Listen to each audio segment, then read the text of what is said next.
Bienvenue à tous sur Graines de sagesse. Chers auditeurs, avez-vous déjà pensé à l'impact de la loyauté et de l'effort dans nos vies? Permettez-moi de vous plonger dans une fable qui illustre ce sujet à travers l'histoire de deux êtres très différents. Solane, un étalon au pelage d'un blanc éclatant, symbole de noblesse et d'une fierté parfois aveuglante, et Berthaud, un âne robuste et humble dont la simplicité cache une richesse intérieure inestimable. Nos deux protagonistes, bien que différents, se retrouvent face à face, poussés par un même désir: obtenir un poste chez le célèbre Monsieur Fabrizio, connu non seulement pour sa fortune mais aussi pour sa sagesse et son équité légendaire. Au-delà de leurs premières interactions, marquées par le mépris non dissimulé de Solane envers Berthaud, un test inattendu les attend.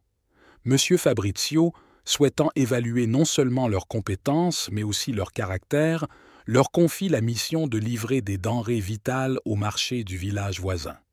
Solane, guidé par son orgueil, voit dans cette tâche une humiliation, tandis que Berthaud y perçoit une opportunité de démontrer sa valeur et son engagement sans faille. Le voyage se révèle être une épreuve de caractère autant que d'endurance. Solane, dans sa hâte de prouver sa supériorité, commet une erreur cruciale en endommageant sa charrette. Plutôt que d'affronter les conséquences de son acte, il imagine un stratagème pour le moins déloyal: convaincre Berthaud d'échanger leur chargement, prétendant une soudaine prise de conscience et une volonté de réparer ses torts passés. Berthaud, d'une nature confiante mais non dénuée de discernement, accepte à contre-cœur, se laissant guider par l'espoir d'une collaboration sincère. Cependant, la réalité de la supercherie de Solane ne tarde pas à se révéler, laissant Berthaud face à un dilemme moral et physique pour accomplir sa mission. Pendant ce temps, Solane, sûr de sa victoire, arrive au marché avec une arrogance non dissimulée, persuadé d'avoir assuré sa place auprès de M. Fabrizio.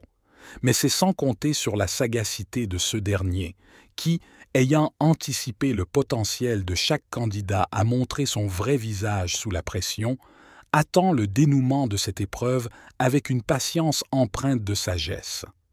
Lorsque Berthaud, contre toute attente, parvient au marché, non seulement il a réussi à surmonter les obstacles physiques, mais il a également fait preuve d'une intégrité et d'une résilience qui forcent l'admiration. L'homme sage, ayant observé à distance le déroulement de cette épreuve, se trouve face à une décision qui influencera non seulement le destin de Solane et de Berthaud, mais aussi la morale de cette histoire. Avant de continuer, prenez un instant pour nous soutenir en vous abonnant à Graines de sagesse et en activant la cloche de notification. Rejoignez aussi notre communauté sur Telegram. Monsieur Fabrizio, dans son infinie sagesse, voit au-delà des apparences. Il reconnaît en Berthaud non seulement un travailleur acharné, mais une âme d'une pureté et d'une honnêteté rares. C'est cette reconnaissance qui guide sa décision. En choisissant Berthaud, Monsieur Fabrizio ne récompense pas seulement l'effort physique, il célèbre et élève les qualités de cœur et d'esprit qui font de Berthaud non seulement le candidat idéal pour le travail, mais aussi un modèle de conduite. La décision de M. Fabrizio s'accompagne d'une leçon pour tous. La véritable valeur d'un individu ne réside pas dans sa capacité à surpasser les autres par la ruse ou la force, mais dans sa capacité à rester fidèle à ses principes, même dans les moments les plus difficiles.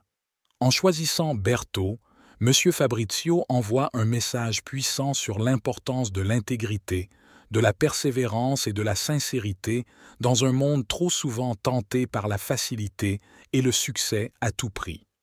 Cette histoire, mes chers auditeurs, est une invitation à réfléchir sur nos propres vies, sur les choix que nous faisons chaque jour. Elle nous interroge sur la nature de la réussite et sur les valeurs que nous souhaitons incarner.